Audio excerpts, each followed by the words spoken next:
আগের যে বেসিক দুইটা ক্লাস ছিলাম এটার মধ্যে তুলনামূলকভাবে অনেকটাই আমরা আলোচনা করছি। তো আজকে আমরা একদম মেইন যে ব্যাপারটা আছে, গ্রুপ ওয়ানে আসলে কি আছে এই ব্যাপারটা পুরোটা আমরা জানবো।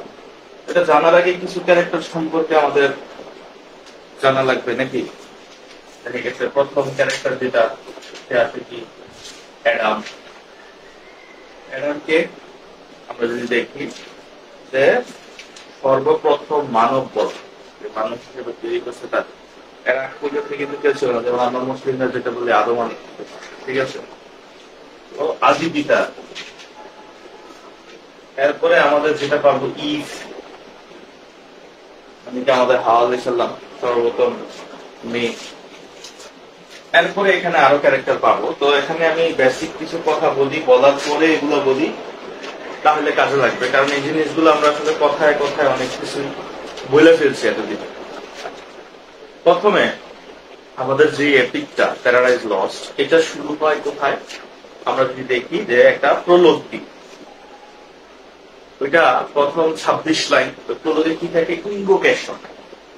এপিক পোয়েমের একটা বৈশিষ্ট্য কি আছে? ইনভোকেশন। যে লেখার শুরুতে এপিক পোয়েম গুলাতে আগে নিউজদের কাছ থেকে কি চাইতো? তোমার আশীর্বাদ চাইতো, যে আমারে আশীর্বাদ করো, আমি যেন লিখতে পারি, এরকম একটা। তো ঠিক এরকম সেম এখানে আমরা দেখব শুরুতে আমাদের যে জন মিল্টন সে লেখছে, সে ইনভুট করতেছে কার কাছে? যে অন্য এপিক পয়েটরা যেমন হুমার, তারপরে আমরা যদি দেখি ভার্জিল, এরা যারা আছে এরা ইনভুট করতো কি? 9 জন মিউজ ছিল, ঠিক না? ওই 9 জন মিউজ কি কবিতার দেবী বলা হতো। তো তাদের কাছে, এবং স্পেশালি ইপিক পয়েমের একজন দেবী আছে, তার কাছে কি করতো? ইনভুট করতো যে আমাকে এটা লেখার ক্ষমতা দেন। কারণ এত বিশাল ইপিক পয়েম গুলো লেখা হয় কি নিয়ে? বিভিন্ন হিরোইক ইয়া নিয়ে। আমরা যদি দেখি যে অ্যাগামেমননের নিয়ে লেখছে, আমরা যদি দেখি অ্যাকিলিস যোদ্ধাদের নিয়ে লিখছে, বিউলফ্রি নিয়ে লিখছে, তো তাদের সম্পর্কে গ্র্যান্ড স্টাইলে এপিক পয়েম কি হয়? গ্র্যান্ড স্টাইলে অনেক শব্দগুলা অনেক স্ট্যান্ডার্ড হয়। এইসব দিয়া লেখাটা কিন্তু খুবই টাফ থাকে, তাই না? তো আবার এক একটা 12টা বই করতে হয়, বিশাল আকৃতির এবং কবিতা আকারে বিশাল এত বড় গল্প বর্ণনা করা সহজ ব্যাপার। তো সবাই কি করতো? ওই নিউজদের কাছে ইনভোক করতো, আশীর্বাদ। সিমিলারলি এই প্যাটার্নটা আমাদের জন মিল্টন ধরে রাখছে, কিন্তু এখানে একটু ডিফারেন্স আছে। আমরা যদি 1 থেকে 26 লাইন পড়ি, এখানে দেখবো জন মিল্টন কিন্তু ওই নিউজদের কাছে কি চায় না, ইনভুট করে না। মানে ক্লাসিক্যাল যুগের প্যাটার্ন ফলো করছে সে, কিন্তু প্যাটার্ন ফলো করলো ভিতরের যারা আছে, যেমন গ্রিক মিথোলজির যে নিউজরা আছে, যাদের কাছে মূলত স্পেশালি ইনভুট করা হয়, বা ওই হেলিকন হিলসের যে পাহাড়টা, এখানে একটা পাহাড়ের নাম দিচ্ছে, হেলিকনের আরেকটা অপোজিট একটা নাম লেখছে, এই পাহাড়টার মধ্যেই 9 জন নিউজ থাকে। এরা মূলত কি করতো? এদেরকে আশীর্বাদ করত, বা এই যারা লিখতো তাদেরকে কি করতো? আশীর্বাদ। এদের কাছে কারা চাইতো? এরা চাইতো। তো আমরা যদি দেখি জন মিল্টন এদের কাছে কিন্তু আশীর্বাদ চায় নাই। জন মিল্টন বলছে, যেহেতু জন মিল্টন একজন খ্রিস্টান, ঠিক আছে, সে একজন ধর্মভীরু মানুষ। তো ধরো যারা মুসলিম, যারা হিন্দু, তারা কি কখনো ওই খ্রিস্টানদের গডদের কাছে দোয়া চাবে? কখন চাবে? চাবে কার কাছে? আমাদের যে গড আছে, আল্লাহ আমার শক্তি দাও আমি যাতে এটা লিখতে পারি, নাকি? ঠিক সিমিলারলি এই জন মিল্টন, আমি কি বলছিলাম, সে প্রচুর জ্ঞানের অধিকারী ছিল। সে গ্রিক মিথোলজি, ল্যাটিন ভাষা শিখছে, ফ্রেঞ্চ ভাষা শিখছে, ফ্রেঞ্চ লিটারেচার করছে, ল্যাটিন লিটারেচার করছে, তারপর বাইবেল করছে, হিব্রু বাইবেল করছে, যা যা আছে সবকিছু করছে। সে একজন বিখ্যাত জ্ঞানী একজন মানুষ ছিল। সে সবই জানতো। সে বলছে আমার মিউজ, আমি যারে ইনভোক করতেছি, সে ওই মিউজদের থেকেও বড় মানুষ। এদের উপর দিয়ে, মানে হেলিকন পর্বতের উপর দিয়ে আমার মিউজ থাকে। তার মানে কি? যে তাদের মিউজ থেকে আমার মিউজটা বড়, এটা বুঝাইছে। এবং এইখানে সে ইনভোক করছে গডকে, এক কথা ইনডাইরেক্ট, স্পেশালি মুসা আলাইহিস সালাম যেটা আমরা বলি, কিন্তু এখানে বলছে মুজেস, নাকি?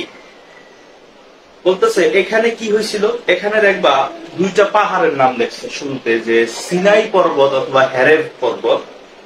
এই দুইটার মধ্যে কি হয়েছিল, খ্রিস্টীয় ধর্মে মুসা আলাইহিস সালামকে এখানে মোজেস হিসেবে দেখেছে, যে সে একটা সময় কি হয়েছিল, সে গড থেকে কমান্ড পাইত, যে কিভাবে কি করবে, অ্যাডভাইস পাইত।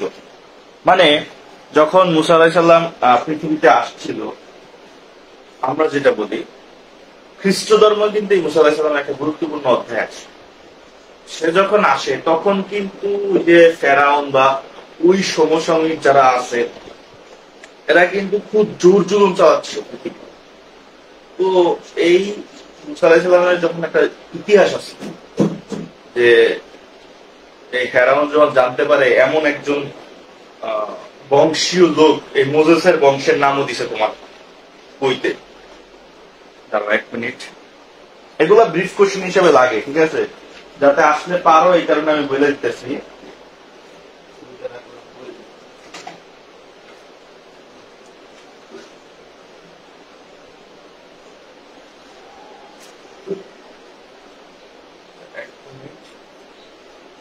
শর্ট নোট হিসেবে জায়গায় রাখছি।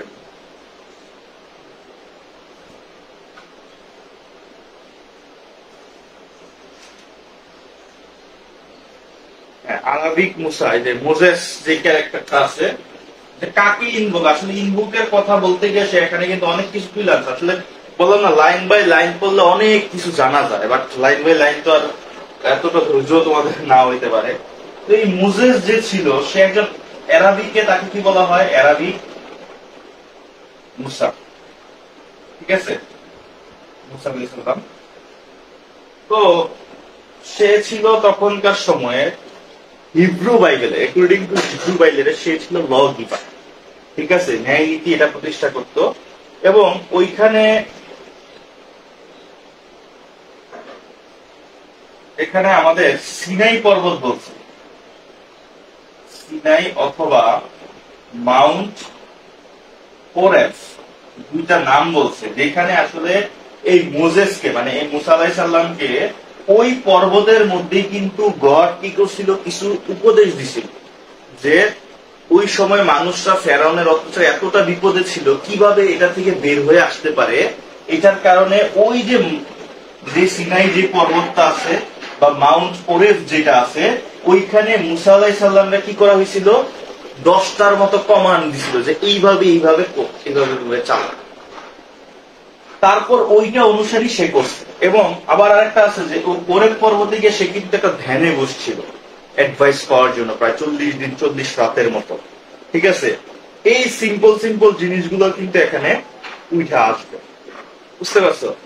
তো এই যে পাইছিল, তো এখানে আমাদের যে জন্মের সে বলছে যেই পাহাড় থেকে এই মোজেসরে এরকম আশীর্বাদ দেওয়া হয়েছিল, 10টা কমান্ড দেওয়া হয়েছিল, আমাকেও যেন ওই জায়গাটা এমন আশীর্বাদ দেওয়া হয় যেটার মাধ্যমে আমি এই প্যারাডাইজ লস্ট যে ব্যাপারটা এটা লিখতে পারি, ফল অফ ম্যান, ডিসওবিডিয়েন্স ম্যান, এই লেখাটা যাতে আমি লিখতে পারি।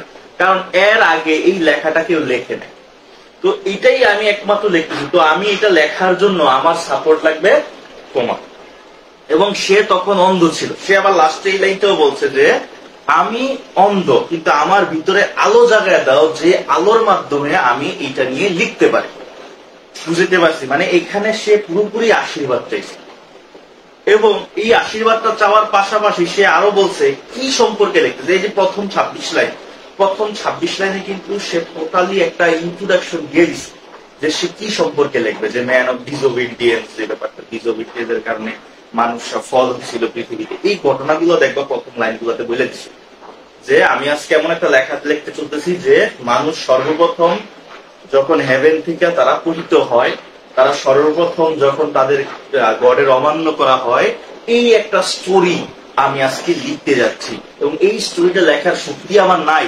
আমাকে এই শক্তিটা কে দিতে পারে? একমাত্র এই সিনাই পর্বতের, যা একটা সময় মুসা আলাইহিস সালাম যেভাবে 10টা কমান্ড দিছিল, যেভাবে আশীর্বাদ করছিল, আমারও ওইখানে এরকম আশীর্বাদ দিতে হবে। আশীর্বাদ দিলেই একমাত্র আমি লিখতে পারবো। এবং আমি একজন অন্ধ মানুষ, কিন্তু আমার ভিতরে আলো জ্বালায় দাও, যেটার মাধ্যমে আমি এই অসম্ভব একটা কাজকে সম্ভব করতে পারে। এবং এই জায়গায় আরেকটা কথা বলছে যে তোমাদের দেখো লাইন গুলাতে যে গ্রিক মিথোলজির যে নিউজটা আছে, এই মাউন্টের নিউজ, মাউন্টের কথাটা বলে দিছে যে এই মাউন্টের যে নিউজটা আছে এদের থেকে এদের উপরে দিয়েও আমার যে নিউজ সে থাকে, এদের উপরেও আমার নিউজ, তাই আমাকে এমন একটা শক্তি দাও যাতে আমি এদের নিয়ে লিখতে পারি। এই হলো আসলে আমাদের যেই প্রথম 26 লাইন, প্রথম 26 লাইনের বর্ণনা। তার মানে বুঝতেই পারতেছো এখানে জন মিল্টন কিন্তু প্যাটার্ন ফলো করছে। গ্রিক মিথোলজির সময় বা আগের সময়ের যে এপিক পোয়েম লেখার প্যাটার্ন, এটা সে ফলো করছে। ইনভোক করতে হবে এই সিস্টেমটাও সে ফলো করছে, কিন্তু সে কিন্তু গ্রিক যেই নিউজ আছে তাদেরকে ফলো করেনি। সে তার হিব্রু বাইবেলে, সে তার খ্রিস্টীয় ধর্মে ওই জেনেসিস যেই ইয়াটা ছিল ওইটা থেকে সে কি করছে এটা। এবং সে এটাও বলছে যে যেই আশীর্বাদে জেনেসিস লেখা হয়েছে ওইভাবে আমারে। তাহলে বুঝতেই পারতেছো এখানে জন মিল্টন কিন্তু টোটালি একজন রিলিজিয়াস পোয়েট হিসেবে দেখাচ্ছে। ঠিক আছে, এই সেন্স গেল। তারপর এপিক পোয়েমের আরেকটা বৈশিষ্ট্য অ্যাব্রাপ্টলি শুরু হবে, মাঝখান থেকে শুরু হবে। তো এই পোয়েমটাও মাঝখান থেকেই শুরু হয়েছে। মানে আমরা হয়তো পড়তে গেলে প্রথমে ইভ অ্যাডাম কিভাবে পতিত হয়েছে এই জিনিসগুলো পড়তাম, বা আমরা পড়তে গেলে একেবারে শুরুতে কিভাবে আসলে পৃথিবী ক্যাওস থেকে কিভাবে এই পৃথিবী তৈরি হয়েছে। ক্যাওস কি, যে একটা বিশৃঙ্খলা ছিল পৃথিবী তৈরির আগে, যেমন এই যে গড আর ফেরেশতাদের মধ্যে একটা বিশৃঙ্খলা, এই যে ব্যাপারগুলা ছিল এগুলার পরে কিভাবে আসলো, এই জিনিসগুলা থেকে হয়তো আমরা কবিতাটা শুরু করতে পারতাম। কবিতা কিন্তু এখান থেকে শুরু হয় নাই, কবিতা শুরু হয়েছে মাঝখান থেকে। মাঝখান থেকে কিভাবে যে শয়তানরা হাইরা গেছে, গডের সাথে হাইরা গেছে, হাইরে এবার কথা বলতেছে, গডের বিরুদ্ধে এবার যুদ্ধ করার প্ল্যান করতেছে। তারা এখন হেলে বন্দী হিসেবে আছে, এখান থেকে শুরু হয়েছে। এপিক পোয়েমের আরেকটা বৈশিষ্ট্য, জন মিল্টন মাঝখান থেকে কিন্তু এপিক পোয়েমটা শুরু করছে। তো আমাদের এই বুক ওয়ানে, আমরা যে বুক ওয়ান করবো, আমাদের এই বুক ওয়ানে মূলত আসলে ইভ অ্যাডামের কাহিনীটা এতটা আসবে যে তারা কিভাবে হ্যাভেন থেকে হেলে পতিত হয়েছে, কিভাবে তারা ধোকা খাইছে সাপের মাধ্যমে, ধোকা খাইয়া কিভাবে তারা এই হ্যাভেন থেকে তোমার এই দুনিয়াতে পতিত হয়েছে। মর্টাল ফ্রুট, এখানে দেখো প্রথম লাইনে বলে দিচ্ছে যে তারা একটা স্বাদ নেয়। কি স্বাদ নেয়? একটা ফল খায়, ফল খাইয়া এই ফলটা কি মর্টাল ফ্রুট, এই ফলটা খাওয়ার কারণে একটা সময় মানুষদের মরতে হবে, এই ফলটা খাওয়ার কারণে তাদের দুনিয়াতে পতিত হইতে হবে। এই যে কথাগুলো, এগুলো হয়তো ইন্ট্রোডাকশন পার্টে জাস্ট সিম্বল হিসেবে কাজ করছে। আমরা দেখবো প্রলোগে যে এইটা সম্পর্কে বলতে যাচ্ছে একটা সময় মানুষ মর্টাল ফ্রুট খেয়ে এই জায়গায় পতিত হইতে, সার্পেন্টের শয়তানের ধোকা খাইয়া। এই গল্পটাকে আমি বলতে যাচ্ছি, এই গল্পটা নিয়ে আজ পর্যন্ত কেউ লেখেনি, কিন্তু এই গল্পটা হওয়ার আগেই আরো কিছু কাহিনী আছে যে কাহিনীগুলো আমাদের বুঝাইতে পারছে। এই গেল, এবার আমাদের মাঝখান থেকে শুরু হচ্ছে। এবার মাঝখান থেকে শুরু না করে আমি আসলে এই পার্টে যেটুকু আছে এইটুকু বর্ণনা করতেছি। প্রথমে যেটা, যে আমি এই পার্টে আসলে শুরু হবে যে শয়তান স্পিচ দিচ্ছে, মোটিভেশনাল স্পিচ দিচ্ছে কাদের? তার যে ফলোয়ার আছে তাদেরকে। তো এইটুকু বোঝার জন্য আমি একটু ব্যাকগ্রাউন্ড থেকে বলি, তাহলে বুঝবো। আমি ক্যারেক্টার গুলা পরে বলবো, আগে সামারি বইলা ক্যারেক্টার গুলা বলবো, তাহলে ক্যারেক্টার গুলা মাথায় থাকবে। হ্যাঁ, কারণ প্যারাডাইস লস্ট যে বললাম না, অন্য কবিতা গুলাতে একটু আলাদা, একটু ডিফারেন্স। ঠিক আছে, গল্প বলার সাথে সাথে যখন ক্যারেক্টার বলবো তখন বুঝলাম, এর আগে বুঝবাম। প্রথমে আসি যে এখানে গড, এখানে গডের ট্রিনিটি দেখাইছে, যে গড, শয়তান এবং আরেকটা আছে জেসাস ক্রাইস্ট, তিনটা গড, ট্রিনিটি। হ্যাঁ, বলতেছে গড, লুসিফার। একটু আগে বলি যে কি নিয়ে যুদ্ধ হয়েছিল। প্রথমত লুসিফার ছিল ফেরেশতাদের, লুসিফারকে ফেরেশতাদের মধ্যে সবচেয়ে জ্ঞানী, এবং গড তো ক্রিয়েটর, গডই তো বানাইছে লুসিফার। তো একটা সময় লুসিফার এতটাই জ্ঞানী ছিল, এতটাই বিখ্যাত ছিল, এতটাই সমৃদ্ধশালী ছিল যে অনেকে তার ভক্ত ছিল, অনেক ফেরেশতারা। বুঝতেই পারতেছো কতটুকু ভক্ত। এবং গডের পরে যদি কারো শক্তি থাকে, এটা লুসিফারের ছিল। এবং সে লুসিফার নিজেও মনে করত গডের পরে যদি কেউ ক্ষমতা পায় সেটাকে বলে লুসিফার। এমন একটা টেন্ডেন্সি ছিল তখন। ওই সময়টা কি হয়, গড যে ক্রিয়েটর, দেখো পৃথিবী এগুলো তৈরির আগে গড যে ক্রিয়েটর, সে এবার অ্যানাউন্সমেন্ট করলো যে তার যে সন্তান আছে, সন অফ গড, যাকে আমরা বলি জেসাস খ্রাইস্ট, খ্রিস্টানরা বলে নাউজুবিল্লাহ, যাই হোক জেসাস খ্রাইস্ট, হ্যাঁ, গড বললো যে এই জেসাস খ্রাইস্ট হবে তার পরবর্তী কি ক্ষমতারই। এইটা শুনি না আমরা দেখবো এই লুসিফার খুব খেপার, সে বলে না এটা তো ঠিক না, গড তো এই কাজটা ভুল করতেছে। কারণ গডের পরে ক্ষমতাশীল যদি হয়, গডের পরে ক্ষমতা যদি থাকে, গডের পরে জ্ঞানী যদি থাকে, সেটা আমি, এবং তার যে সন হবে সে কেন কিভাবে হবে, কিন্তু কোনো লজিকের মধ্যে পড়ে না, এবং সে এখনো আসে নাই, সে আসবে। এই টেন্ডেন্সি দ্বারা লুসিফারের মধ্যে অহংকার, প্রাইড চাই, ঠিক আছে, না এটা মানবে না, সে এটা করবে না, সে কি করে গডের বিরুদ্ধে এগেইনস্টে যুদ্ধ করছে। এবং তখন এই লুসিফার যখন এই কথাগুলো বলে, তখন লুসিফারের যে ফলোয়ার আছে, যেমন বিলজেবাব, আরো অনেক আছে, মোলচ, লুসিফার, এরা যারা আছে, এরা সবাই লুসিফারের সাথে যুক্ত হয় এবং গডের বিরুদ্ধে যুদ্ধ করতে। তো যে বানাইছে এর বিরুদ্ধে যুদ্ধ করা যায়? যাই হোক, গড কি করছে, ওই লাইটনিং, বজ্র মারার কারণে এরা, তো এদের শাস্তি স্বরূপ গড কি করছে, একটা হেল বানাইছে। কি বানাইছে? হেল। তো তোমাদের বুক 1 এর মধ্যে হেলের বর্ণনা পাবো, যে হেলটা কেমন, কত শাস্তি, এটা। এবং এখানে দেখবা একটা কথা আছে যে Milton cosmology, according to Milton cosmology. Cosmology মানে বুঝো, কসমোলজি মানে হলো এই যে মিল্টন এতদিন যে জ্ঞান আহরণ করছে, আহরণ করার পরে মিল্টনের মতে এটা কেমন জগৎটা, এইটাকে বলা হচ্ছে অ্যাকর্ডিং টু মিল্টন কসমোলজি। যাই হোক, এটা বাদ। তো গড কি করলো, এদের শাস্তি স্বরূপ জেলে পাঠায় না, এরকম হেভেন থেকে বের করে দিচ্ছে। হেভেন থেকে বের করে এমন একটা বিশেষ স্থানে রাখছে যেখানটায় তোমার পুরোটাই কি আগুনে, মানে লাভা বলে না, আগুনের মধ্যে, আগুনের সাগর, এমন একটা জায়গা রাখছে যেই জায়গায় কোনো আলো নাই, আগুন আছে, আগুন ধাও ধাও করে জ্বলতেছে, কিন্তু কোনো ওই আগুন যে লাল এমন না, কালো, আরো ডার্ক, এবং খুব ভয়াবহ অবস্থা ওই জায়গাটায়। ওই জায়গাটায় কোনো আশা নাই এবং খুবই কষ্টদায়ক একটা জায়গা, এমন ভাবে দেখবা বর্ণনা দিচ্ছে। ওইখানে তাদেরকে ফালাইছে এবং বন্দি করে রাখছে, এবং তাদের গলা সমান তারা কোথায়, এই আগুনের যে জায়গাটা আছে, লেকটা, এটার ভিতরে তারা ঢুকে আছে, এবং তারা কোনো আশা দেখতেছে না, খালি অন্ধকার আর অন্ধকার।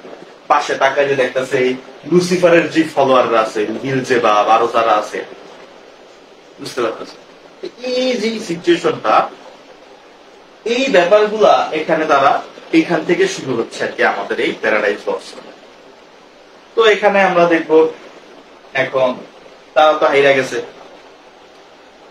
এখন লুসিফার আর বিলজেবাব এই দুজন কথা বলতেছে। লুসিফার বিলজেবাব, দেখছো তোমার অবস্থা কি, তুমি তো চেঞ্জ হয়ে গেছে, তোমার তো চিনাই যায় না, মানে শয়তান আরেক শয়তানকে বলে যে তোমার তো চিনাই যায় না। শোনো, আগে কিন্তু লুসিফার ছিল, লুসিফার মানে কি, লাইট বিয়ারিং, একটা ভালো অর্থ, যে আলো যে নিয়ে আসে। কিন্তু এখানে যখন সে ইয়া হয়ে গেছে, তখন সে কিসে পরিণত হয়েছে, শয়তানে পরিণত হয়েছে। তো এরকম প্রত্যেকটা অর্থ আছে, বিলজেবাবের একটা অর্থ আছে, লুসিফারের একটা অর্থ আছে, এগুলো তোমরা এখানে দেখবা, তাহলে হয়ে যাবে। যাই হোক, যখন এরকম হয়, তো লুসিফার বিলজেবাবে বলতেছে তোমার এরকম কি, আগে একটা আকৃতি ছিল, ঠিক আছে, আগে একটা ধরো ফেরেশতা ছিল, তাদের মধ্য থেকে আলো ছড়াইতো, ঠিক আছে, ফেরেশতা যখন ছিল আলো ছড়াইতো, তাদের দেখতে খুব ভালো লাগতো। এখন যখন তাদেরকে হেভেন থেকে বের করে দিছে, এদের দেখতে এদের আকৃতি হয়ে গেছে অনেক বড়।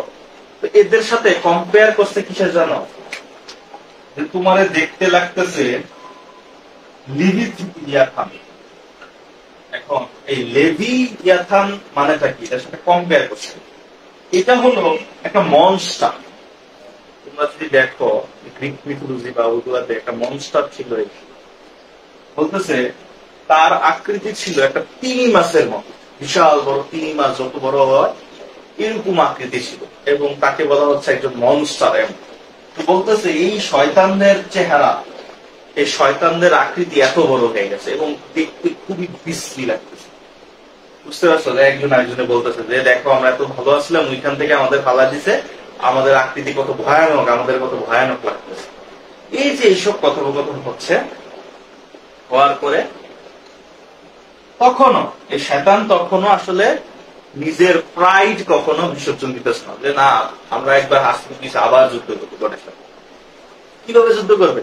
তো একটা সময় দেখলো যে তার নিচে মনে হয় শক্ত কি লুসিফারের মানে শয়তানের পায়ের নিচে, তো সে একটু ধাক্কা দিয়ে সে নিজের চেষ্টায় ওই যেই আগুনের যে জায়গাটা আছে এখান থেকে উঠতে পারে, পাইরা নিজের সে আরো বেশি পাওয়ারফুল মনে করে। হ্যাঁ আমার তো এখনো পাওয়ার আছে, গড তো এখন আমার করে রাখছে, পাওয়ার দিয়ে রাখছে, কোনো সমস্যা নেই, আমি গডের বিরুদ্ধে যুদ্ধ করবো। এরকম তো সে তো আর বোঝে না আসলে গডের নির্দেশেই সে আবার উঠতে পারছে। যাই হোক, পরে তোমার সে এই বিলজিবাবরেও ওইখান থেকে উঠায় এবং আরো যেই শয়তানরা আছে, আরো যে ফলোয়ার্স আছে তাদেরকে এবার ডাইকা বলাই তোমরা উঠতে পারবা, ওঠো।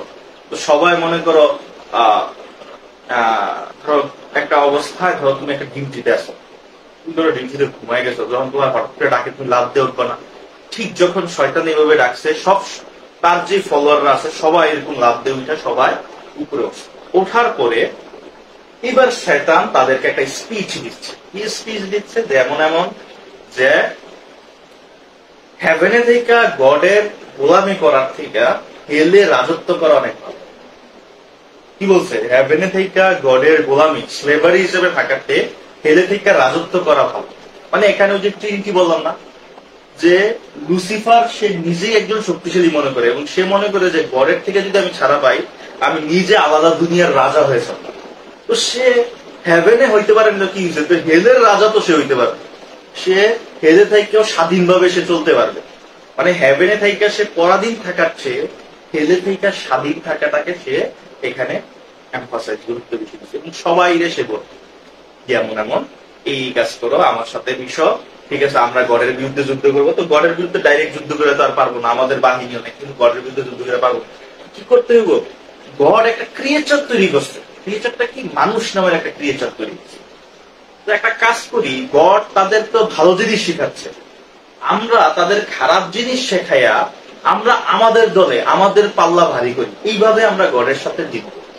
গডের সাথে তো ডাইরেক্ট যুদ্ধে গিয়ে জিততে পারবো না, তখন কি করতে হইব? যে গড যে ক্রিয়েচার গুলা তৈরি করছে বা গড যে ভালো ভালো জিনিসগুলো দিছে, আমরা কি করব? সব খারাপ কাজ করবো, সব খারাপ কাজ করাবো। তাহলে কি হবে? তারা আমাদের পক্ষে বেশি এসে পড়বে, গডের পক্ষে কম থাকবে, তাহলে গডের হার হবে। গডের তো ডাইরেক্ট হারানো যাবে না, গডের এইভাবে হারাইতে হবে। তো সব শয়তানদের নিয়ে তারা এবার পরামর্শ করতেছে, বুঝতে পারছো? এরকম আর কি কিছু স্পিচ দিচ্ছে, মোটিভেট করতেছে যে আমরা তার আন্ডারে কি করতেছি, তারা এতদিন ধরে সেবা করে যাচ্ছি, এখন আমরা আলাদা করে করলে আমরা তো চিরকাল, এখন তারা এমন জায়গায় ফালাইছে যে আমরা চিরকালই জাহান্নামে থাকবো, চিরকালই এখানে থাকবো। তো কি আমরা হার মানবো না, আমরা তাও এই যুদ্ধ করে যাবো, মানে ওই যে মেন্টালি আর কি যে ব্যাপারটা। তো এই জিনিসগুলো আসলে সে বলতেছে। তো মূলত আসলে সে যে স্পিচটা দেয়, এই স্পিচটা প্রত্যেকটা আসলে যুক্তিসঙ্গত ছিল, বাট আমরা দেখো আমরা হলাম ধর্মভীরু, যার কারণে তার স্পিচ গুলো আমাদের কাছে কি লাগতেছে? হাস্যকর লাগতেছে। কিন্তু তুমি যদি লজিক্যালি দেখো, এখানে ওই সমসাময়িক অবস্থাটাকে বুঝাইছে। লজিক্যালি যদি দেখো, যে যে একটা ধরো রাজা রাজতন্ত্র শাসন করলো, যার ছেলেরে বসাইবে যে কিনা যোগ্য না, তার কাছে তো তোমার কাছে মনে হয় যে তার ছেলে ছোট এখনো আসে নাই, আসবে, সে আগে ঘোষণা দিচ্ছে আমার ছেলে যে আসবে সে হবে ক্ষমতা। এখন তুমি মনে করো মন্ত্রী বা তুমি একটা তুমিও এখন রাজার পর সবচেয়ে বেশি বুঝো, বিজ্ঞ একজন ব্যক্তি। তো রাজা তোমার ক্ষমতা না দেয়, হ্যাঁ ছেলে কি আসবে, আরে ক্ষমতা দেয়, তো তোমার কি রাগ হবে না? এই যে রেনেসান্স, যে আমি কেন তার আন্ডারে থাকি, আমি নিজেই তো দিতে পারি। যেমন ধরো সিমিলারলি একটা ব্যাপার দেখাই, ধরো আমার আন্ডারে যারা পড়তো একটা সময়, যাদেরকে ধরো নোট পোস্ট করাইতাম বা যাদেরকে আমি বুদ্ধি দিতাম এইভাবে করো বা এই সিস্টেম গুলা করো, একটা সময় তারা কি চিন্তা করলো আমি কেন কথা শুনি, আমি তো নিজেই করতেছি, তা আমি নিজেই তো সবকিছু পারি, আমি আলাদা খুলে ফেলব। কি করলো? আলাদা গেল। এখন তার একটা নিজের আইডেন্টিটি সে তৈরি করে ফেলবে। এখন হে হোক তার এটা ভালো দিক, হোক তার এটা খারাপ দিক, এটা কোনো সমস্যা না, কিন্তু সে তার নিজের আইডেন্টিটি খুঁজতেছে। আইডেন্টিটি খুঁজতে গিয়ে সে কি করলো, নিজে তৈরি করলো। সে এইটা বুঝলো না যে আমাদের যে রিলিজিয়াস প্যাটার্ন আছে, আমরা যে গুরুই মানি নাকি, সে যা করবে তাই হবে, আমাদের একটা নৈতিক দায়িত্ব, হক, এই ব্যাপারগুলো আছে, যেটা আসলে শয়তান তো আর এসব বুঝবে না। যদিও সে জ্ঞানী ছিল, তো তার লজিক এটা খেলছে যে আমি কেন তার আন্ডারে থাকি, আমি আলাদা করবো। এবার যত ভালোই থাকি, যত আমার ভালো খাবারই দেয়, কোনো দরকার নাই আমি আলাদা কিছু করবো। ঠিক আছে, এটা করতে গিয়ে শয়তান বড় ভুল করছে। কিন্তু শয়তান কিন্তু তার লজিকে ঠিক ছিল যে রাজা এটা করবে কেন। সে কি করলো, সে আলাদা রাজার বিরুদ্ধে চলে গেল। এখন রাজা কি করলো, তারে ওই রাজ্য থেকে ধরো বিতাড়িত করে দিচ্ছে। এখন সে আরেক রাজ্যকে সে নিজে বা সৈন্য সামন্ত তৈরি করে রাজার বিরুদ্ধে যুদ্ধ করার প্ল্যান করে। এখন তুমি যদি চিন্তা করো, তো আমরা যদি রিলিজিয়াস ইমোশন এই ব্যাপারগুলো যদি বাদ দিয়ে যদি আমরা একটু ডিপলি চিন্তা করি, আসলে শয়তান তো ঠিক করছে। শয়তান এত বছর, এত জ্ঞান, এত অধিকারী, তার এত ফলোয়ার্স, ঠিক আছে, সে কেন তার আন্ডারে কাজ করবে, সে কেন তার স্লেভ হিসেবে থাকবে। সে আলাদা একটা ইয়ার তৈরি করছে। যদিও এটা ভুল, এটা কিন্তু আসলে আমাদের মানুষদেরও ভুল। একটা কথা আছে না যে তুমি যেই স্বপ্নটা নিজে দেখো, এটা হলো একটা স্বপ্ন হিসেবেই থাকে। তুমি যখন সবাইরই নিয়ে স্বপ্ন দেখো, সেইটা একদম বাস্তবে পরিণত হয়। তুমি এখন আলাদা হয়ে যে সম্মানটা কামাচ্ছ, হয়তো একসাথে থাকলে একটা সময় কোটি কোটি মানুষের সাপোর্ট পাইবে, যেটা তুমি এখন আলাদা হইলে হয়তো কয়েক হাজার সাপোর্ট পাবে। তোমার কাছে সাময়িকের জন্য মনে হচ্ছে যে হ্যাঁ এইটা ঠিক, কিন্তু তুমি যদি গডের ইয়েতে থাকতা, তুমি অনন্তকাল, বা তুমি যদি একজনের আন্ডারে থাকো, দেখো অনন্তকাল একটা নিশ্চিন্তে তুমি থাকতে পারবা, ঠিক না? কিন্তু ওই যে রেনেসান্স একটা স্পিড আছে যে স্লেভ হিসাবে কেউ থাকবে না, নিজের স্বাধীনতায় হিউম্যানিজম যে ব্যাপারটা, এই জিনিসটা আসলে এখানে কাজ করছে। মূলত আসলে শয়তানের মধ্যে এটাই ঢুকে গেছে যে আমি কেন তার এই জায়গায় কাজ করবো, যে ওই পোলাও মাংস কারো আন্ডারে খাওয়ার থেকে নিজে একা হইয়া পান্তাবাদ খাওয়া অনেক কম। এটা হলো শয়তানের থিওরি, ঠিক আছে? তো যাই হোক, এখানে জন মিল্টন কিন্তু এটার দ্বারা নিজের ওপিনিয়ন শেয়ার করছে। আমি আগেই বলি, এখানে কিন্তু জন মিল্টন তাদের ওপিনিয়ন দেখায় নাই, নিজের ওপিনিয়ন দেখাইছে। কারণ জন মিল্টন নিজেই রাজতন্ত্রের বিরুদ্ধে ছিল, বুঝতে পারছো? এই যে কমনওয়েলথ, তোমাদের রেস্টোরেশন পিরিয়ডের আগের যে পিরিয়ডটা, ক্যারোলাইন, এই পিরিয়ড গুলো যখন পড়াইছে, ওইখানে কিন্তু বলছিলাম জন মিল্টন এই রাজতন্ত্রের বিরুদ্ধে ছিল, এবং একটা সময় কিন্তু এটার জন্য তাকে জেলেও যাইতে হয়েছে। তো ওই যে তার যে সেন্সটা, সে কিন্তু ওই সেন্সটা তার কথাবার্তায় শয়তানের মধ্য দিয়ে ফুটে দিয়েছে। কারণ কোন লেখার মধ্যে এরকম, যত হিব্রু বাইবেল যত কিছু আছে, কোন লেখার মধ্যে শয়তানকে এইভাবে উপরে তোলা কেউ ছিল না, একমাত্র এই জন মিল্টনই এখানে সে দেখাইছে। সে তার লাইফের, রিয়েল লাইফের অটোবায়োগ্রাফিক্যাল এলিমেন্টস নিয়ে আসছে। সে এখানে ইভকে দোষ দিছে যে এই ইভের, এই মহিলার কারণেই আজকে আমরা, বা মেয়েদের কারণে আজকে আমরা এই দুনিয়াতে আসছি, এটা কিন্তু সে বলছে, এবং এই মেয়েই দোষী, এরকম ভাবে সে দেখাইছে। এইটা তার রিয়েল লাইফেও সে আসলে বিয়ে করছে 4টা। প্রথম যে বিয়ে করছে সে তার প্রচুর একটা বোকা দিয়েছে, এরপর থেকে সে মেয়েদের সহ্য করতে পারত।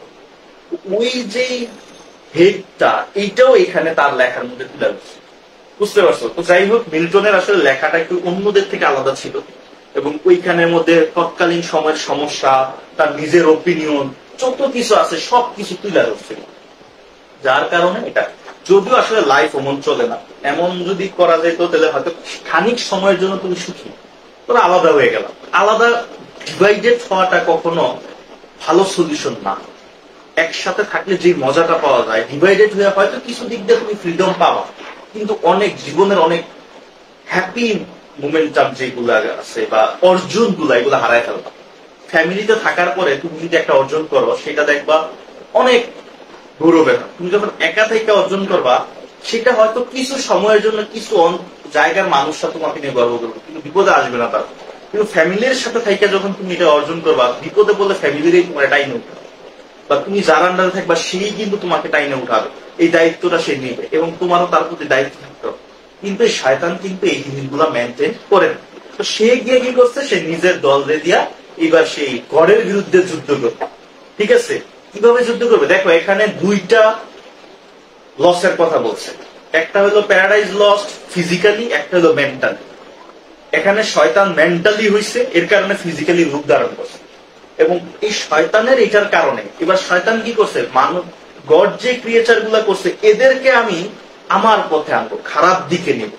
এই যে থিমটা এবার শয়তানরা মিলে প্ল্যান করছে, করার পরে গিয়ে যে এইবার অ্যাডামরে ওইখান থেকে কিন্তু কি করছিল, বিতাড়িত করতে সাহায্য করছিল। তাহলে এইবার একটা কথা, এটা হলো ধরো হেভেন, এইটা হলো ওয়ার্ল্ড, আর মাঝখানে যেটা রয়ে গেছে এইটা হলো হেল। বুঝাইতে পারছি? মিল্টন কসমোলজি অনুযায়ী হেভেন আর পৃথিবী, আর্থের মাঝখানে যেটা রয়েছে সেইটা হলো হেল, সেইটার মধ্যে আসলে শয়তানরা থাকে, এরকম ধরা হয়। তো এই তো এখন শেষ পর্যন্ত তারা একটা কাউন্সিল মিটিং করবে একটা জায়গায়, প্যান্ডামোনিয়াম জায়গায়, তারা হেলের ভিতরে একটা ইয়া বানায় ফেলে, রাজ্য বানায় ফেলে, মানে একটা রাজপ্রাসাদের মতো একটা ইয়া বানায়, যেখানে আসলে তারা থাকবে, ক্যাপিটাল সিটি বানায় ফেলে হেলের। ওই হেলের মাঝখানে তোমার একটা বিল্ডিং তৈরি করে, যেটার নাম হলো প্যান্ডামোনিয়াম। ওইখানের মধ্যে তারা কাউন্সিল মিটিং মিছিল করে, এবং সে তারা শয়তানরা সবাই মিলে একটা পতাকাও তৈরি করে গডের বিরুদ্ধে, মানে তাদের নিজস্ব একটা স্বাধীন তারা দেশ, যেমন স্বাধীন দেশের পতাকা থাকে, শয়তানরা একটা পতাকা তৈরি করে, শয়তানরা বিভিন্ন পোস্টার লাগায়, ব্যানার লাগায়, ঠিক আছে। ওই হেলের মধ্যে তারা আবার একটা বিল্ডিংও করে, যে বিল্ডিং এ তারা কাউন্সিল মিটিং মিটিং করে কিভাবে শয়তানি করে গডের যে ক্রিয়েচার গুলো এইগুলো খারাপ দিকে না। বুঝতে পারছি? এইটা ছিল প্রথম তোমাদের বুক ওয়ানের থিওরি, যেটার মধ্যে পুরোটাই আসলে শয়তানের স্পিচ ছিল, শয়তানদের কর্মকাণ্ড, হেলের বর্ণনা, এগুলা ছিল। এবার আসে এখানে কিছু ক্যারেক্টার আছে যেগুলো নিয়ে বইলে আমি শেষ করব। ক্যারেক্টার গুলা একটু মনে রাখবা। শয়তান তো বুঝো, শয়তানের পরে আছে বিলজেবাব, ঠিক আছে। বিলজেবাব যে শয়তানের যে প্রিন্সিপাল কাউন্সিলর যারা থাকে, একদম মেইন, এদের মধ্যে প্রিন্স বলা হয় বিলজেবাবকে, প্রিন্স অফ হেল। হেলের রাজাকে শয়তান, শয়তানের পরে প্রিন্সকে বিলজেবাব, ঠিক আছে। এরপরে এখানে বাবা মূলত, মূলত এরা আসলে আরো একটা প্ল্যান করে। কি প্ল্যান করে? যে এই এমন ভাবে তারা মানুষদের পরিচালিত করবে যে একটা সময় তাদের যেন পূজা করে মানুষ। দেখবা পূজা করে, লুসিফারের পূজা করে, শয়তানের পূজারি আছে না, আছে তো। তারপরে যে মূলত তার পূজারি আছে, তাদের টেম্পল পৃথিবীতে বানায় ফেলছে, তাদেরকে পূজা করে লুসিফারে। দেখো জন মিল্টন 1600 সময় এই লেখাটা লিখে গেছে যে তখন থেকে শয়তানরা পরিকল্পনা করে, এবার শয়তানরা প্ল্যান করছে, এক একটা শয়তান প্ল্যান করছে যে গডকে তো ডাইরেক্ট হারানো যাবে না, গডের যে ক্রিয়েচার আছে এদেরকে খারাপ পথ আইনা তাদের পথ আনতে হবে, এবং তাদের পাল্লা ভারী হবে, তো গডের সাথে তাদের জয় হবে। এইভাবে তারা প্ল্যান করছে। তো এইভাবে প্ল্যান করলে, এই কারণে তারা প্ল্যান করছে যে এই ক্রিয়েচাররা যাতে তাদেরকে পূজা করে, ওরশিপ করে, এমন ব্যবস্থা করবে। এরপরে দেখো সে তখন লেখা গেছে, এখনো কিন্তু শয়তানের পূজারি আসেনি। এরপরে যে মুলসকে, সেও একজন শয়তান, একটু মনে রাখবা। শয়তান তো বুঝো, শয়তানের পরে আছে বিলজেবাব, ঠিক আছে।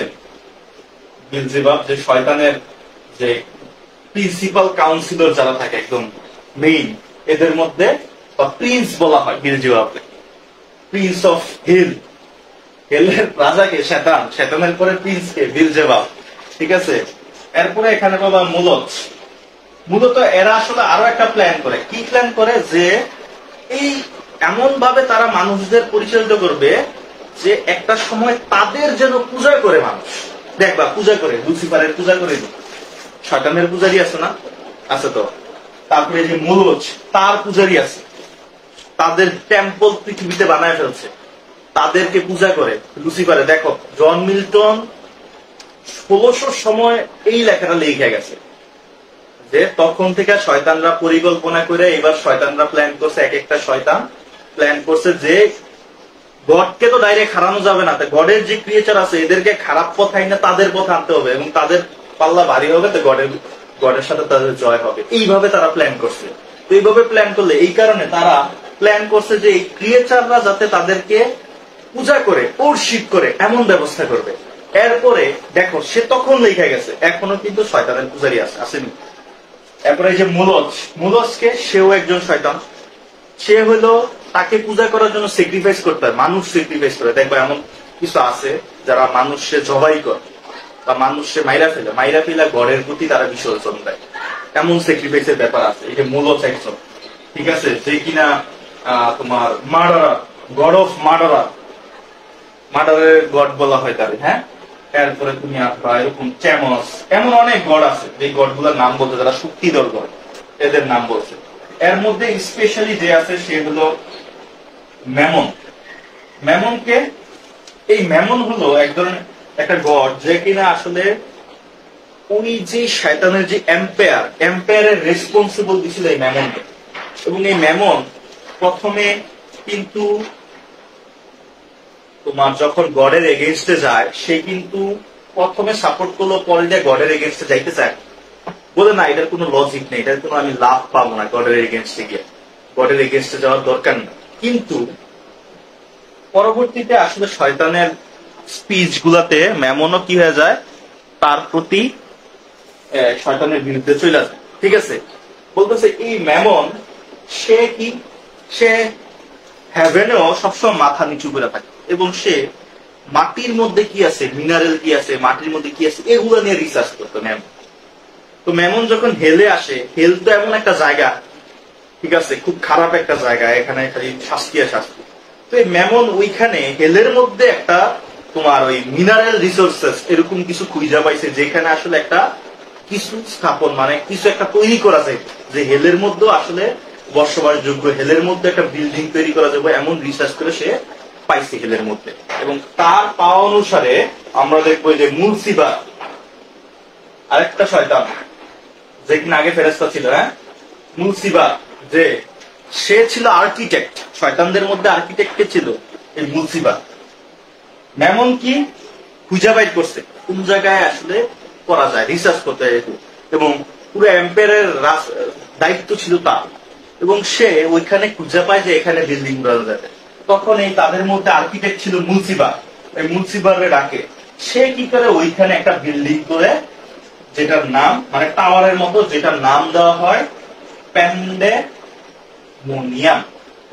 এই প্যান্ডেমোনিয়াম এটার নাম দেওয়া হয়। এবং এই জায়গার মধ্যেই মূলত আসলে শয়তান বা যারা আছে এদের সবাইকে নিয়ে মিটিং করা হয়, কেমনে মানুষের দূর থেকে নেওয়া যায়, বুঝতে পারছে। এবং এই যে ইভ অ্যাডাম রে কিভাবে ওই হেভেন থেকে বের করা যাবে, ওইগুলার পরিকল্পনাও এখানে করা। তো দেখা গেছে এই প্যান্ডেমোনিয়ামের মধ্যে শয়তানদের আকৃতি তো অনেক বড়, তো সবাই তো এর মধ্যে ঢুকতে পারবে না, সবাই কি হয়ে যায়, বিষের আকৃতি ধারণ করে।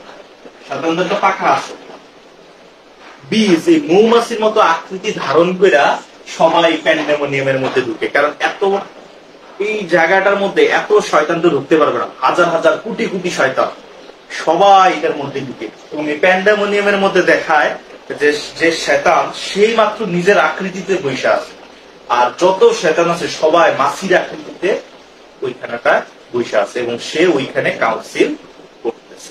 এইভাবে করে তোমাদের বুক ওয়ান শেষ হয়। এইখানে এই বেসিক ক্যারেক্টার মুলজ, বিলজেবাব, শয়তান, এই যে ম্যামন, মুলসিবা, আরো আছে, আরো শয়তান অনেক আছে, ঠিক আছে, দোগন, ঠিক আছে। এই যে এরকম যে শয়তান গুলো আছে, এদের তোমার শর্ট নোট তোমাদের এই বইতে আছে, সাত কলেজের বইতে আছে, এইগুলা শর্ট নোট গুলো একটু দেখবা, কোন ক্যারেক্টারের কাজগুলা কি। মূলত আসলে মেইন এই কয়েকটা ক্যারেক্টারটি এখানে এমফাসাইজ করা হয়েছে। এই গেল হলো তোমাদের গ্রুপ ওয়ানের যে স্টোরি, তোমাদের যা আসতে পারে এইগুলা। কিন্তু এখানে দুই একটা ক্যারেক্টার আমি একটু বলে দিই যেগুলো লাগতে পারে। এগুলো হলো ধরো গ্যাব্রিয়েল, গ্যাব্রিয়েলকে বলতেছে, এই গ্যাব্রিয়েল হলো আর্চঅ্যাঞ্জেল, যার দায়িত্ব ছিল তোমার এই হেভেনের যে গার্ডেন আছে না, হেভেনের যে গার্ডেনটা, ইডেন গার্ডেন, এইটার দায়িত্ব ছিল তার, এটারে পাহারা দিত, ঠিক আছে। তারপর রাফেল যে ছিল আরেকজন, রাফেল, সে হলো গডের মেসেঞ্জার, গডস মেসেঞ্জার, যে ইভ আর অ্যাডাম রে আইসা এই রাফেল সাবধান করছিল যে শয়তান কিন্তু তোমাদের ভুল ধারণা করবে, তোমরা কিন্তু শয়তানের পাল্লায় পড়ো না। এই রাফেল, গ্যাব্রিয়েল ইডেন গার্ডেনের দায়িত্বে, পাহারাদার দায়িত্ব ছিল, রাফায়েল গডের মেসেঞ্জার ছিল। তারপর ইউরিয়েল আছে, যে কিনা এই যে মানুষ, যখন মানুষরা গডের ডিসোবিডিয়েন্স হয়, তাদের কিন্তু পৃথিবী একটা তৈরি করে পৃথিবীতে পাঠানো হয়, ওই পৃথিবীর দায়িত্বে ছিল যে ইউরিয়েল, এমন আছে। এরকম এই কয়েকটা ব্রিফ কোশ্চেন থাকতে পারে। তারপর আরেকটা থাকতে পারে যে ব্যালিয়াল একটা আছে শয়তান, ঠিক আছে? এই ব্যালিয়াল এটা কিন্তু শয়তান, মানে শয়তানদের গ্রুপের একজন, যে কিনা গডের এগেনস্টে ওয়ার করতে না বলছিল প্রথমে, মানে সে গডের এগেনস্টে যুদ্ধ করতে বিরোধিতা ছিল। ম্যামন সেও বিরোধিতা ছিল, এবং বলা হয় যে সর্বপ্রথম যে বিরোধিতা করে, সর্বপ্রথম যে সাপোর্ট দিছিল, এগুলো আসলে তোমার একটু অবজেক্টিভ আকারে, যে যখন গডের সাথে শয়তানের একটা যুদ্ধ হয়, শুরুতে একদম শুরুতে যখন গডের সাথে শয়তানের তর্ক যুদ্ধ হয়, শয়তান গডের এগেইনস্টে যায়, সর্বপ্রথম শয়তানকে লুসিফারকে সাপোর্ট দিছিল অ্যাবডিয়াল, ফেরেশতাই অ্যাবডিয়াল সাপোর্ট দিছিল, এবং পরবর্তীতে অ্যাবডিয়াল কিন্তু আবার শয়তানকে ত্যাগ করে গডের দিকে ফিরে আসে, সে তার ভুল বুঝতে পারে। এটা হলো একটা সর্বপ্রথম শয়তানকে কে সাপোর্ট দিছিল। তারপরে শয়তানের সাথে থাকলো প্রথমে বিরোধিতা কি করছিল, ব্যালিয়াল, ম্যামন, এরা প্রিন্সিপাল থাকলো, এরা বিরোধিতা করছিল। এই ব্যাপারগুলা কোশ্চেন আসতে পারে। তারপর গ্যাব্রিয়েলের দায়িত্ব কি, এগুলার দায়িত্ব কি। এখানে আরেকটা বাবা সিন আর ডেথ, এখানে সিন একটা ক্যারেক্টার বাবা, ডেথ যদিও বুক ওয়ানে এগুলা নাই, কিন্তু ব্রিফ কোশ্চেনে এগুলা আছে, আমি দেখলাম। এই কারণে আমি এগুলা বলতেছি না, বলার দরকার নেই, বুক ওয়ানের কাহিনী আমি বলে ফেলছি। সিন হলো শয়তান, যে তার মেয়ের নাম হলো সিন, শয়তানের মেয়ে হলো সিন।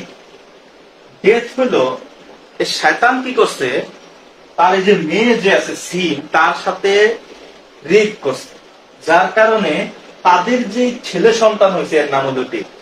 বুঝতে পারছো? মানে এইটা দ্বারা বুঝাইছে যে মানুষ শয়তানের প্ররোচনায় যখন সিন করে, পাপ করে, এই শয়তানের প্ররোচনা আর পাপে মানুষের কোথায় ডেথ, মৃত্যুতে পরিণত হয়, ঠিক আছে? কিন্তু এইটারে ইনডাইরেক্টলি দেখাইছে শয়তানের মেয়ে সিন, শয়তান এই সিনের সাথে যখন অবৈধ ইয়া করছে, তখন কি হয়ে গেছে, ডেথের জন্ম হয়েছে। বুঝতে পারছো? তো এইটারে আসলে প্রত্যেকটা জিনিসের ইনার মিনিং আছে, ইনার মিনিং করতে। এই হলো তোমার বুক ওয়ানের ইয়া। তো বুক ওয়ানের এটার মধ্যে মূলত আসলে শয়তানকে কি করা হয়েছে, এমফাসাইজ করা হয়েছে। তো এখানে আসতে পারে যে এই John Milton, according to John Milton cosmology, এখানে এটা কি বুঝাইছে, বা এই যে এটা যে লেখছে শয়তানের মধ্যে রেনেসান্স স্পিরিট গুলা কি দিয়ে, যে শয়তান আলাদা, এগুলো প্রথম দ্বিতীয় ক্লাসে বলে দিচ্ছেন। তারপরে এখানে আরো কোশ্চেন আসে যে এই এপিকটার মধ্যে কি কি এলিমেন্টস আছে, রেনেসান্স এলিমেন্টস আছে, জন মিল্টনের অটোবায়োগ্রাফিক্যাল এলিমেন্টস আছে, আরো অনেক কিছু পাবা, যেগুলো আসলে তোমাদের গাইডে পয়েন্ট আকারে দিচ্ছে। এখন তুমি পড়তে থাকো, পড়ার পরে যদি মনে হয় ভাই কোশ্চেন গুলো নিয়ে আরেকদিন আলোচনা করবে, এটা করে দেবো, তাহলে আমাদের প্যারাডাইজ লস্ট শেষ, ঠিক আছে? তো এতদিন যেটা ভাবছো ওই ইভ আর অ্যাডামের কাহিনী, এটার মধ্যে কিন্তু ইভ আর অ্যাডামের কাহিনী নাই, জাস্ট সংক্ষেপে আলোচনা। 12টা বইয়ের মধ্যে একটা বই পড়ছো, এরকম আরো 11টা বই, 11টা বই অনেক স্টোরি আছে, ওগুলা বললো অনেক সময়, বাট আমরা একটা বই শেষ করবো, ঠিক আছে? এই প্যারাডাইজ লস্ট, এটা অনেক দিন ধরে নাকি ক্লাস নেওয়া হয় না, আজকে শেষ। নেক্সট ক্লাস থেকে আমরা নন ফিকশনাল প্রোজ নিয়ে আলোচনা করবো, ঠিক আছে? তো ভালো থাকো, সুস্থ থাকো, এই কামনা রইলো। আসসালামু আলাইকুম রহমতুল্লাহি ওয়া বারাকাতুহু।